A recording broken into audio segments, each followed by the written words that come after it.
সালামু আলাইকুম।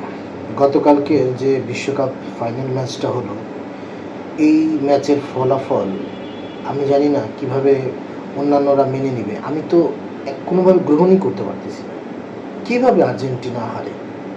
এই আর্জেন্টিনার হার, আর্জেন্টিনার দেশ, আর্জেন্টিনার জনসমর্থন কিংবা অন্যরা প্রেসিডেন্ট মেনে নিলেও তো আমি মেনে নিতে পারতেছি না। কোনো যুক্তিতে এটা আসলে আসে না। যদি সর্বপ্রথম আমাদের কোটা হিসাবে হিসাব করি, আমাদের যে প্ল্যান্টিক কোটা, প্রাপ্য কোটা, সেটা দেওয়া হয় নাই।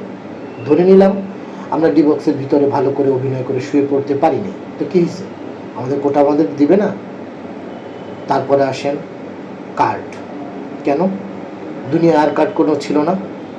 হলুদ কার্ড, নীল কার্ড, কালো কার্ড, সাদা কার্ড দেখাইতো, লাল কার্ড কেন দেখাইতে হবে আমাদেরকে?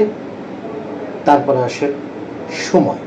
কেন 120 মিনিট কেন খেলতে হবে?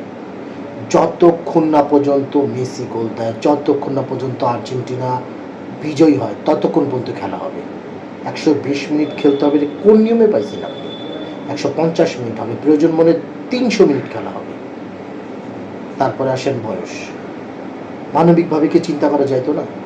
লোকটার এই 40 বছর বয়সে খেলতে আসছে, তার সাথে সহকর্মীরা সবাই এখন রেস্টে আছে, সে খেলতে আসছে। সেভাবে বিবেচনা করেও তো বাকি খেলাগুলোর মতো এই খেলাটাও জিতায় দেওয়া যেত, কাপটা তার হাতে তুলে দেওয়া যেত, কিন্তু দেওয়া হয়নি। এটা আসলে খুব ঘৃণিত একটা কাজ করছে। এই ফলাফল আমি একজন আর্জেন্টিনার সমর্থক হিসাবে কোনোভাবে মেনে নিতে পারি না।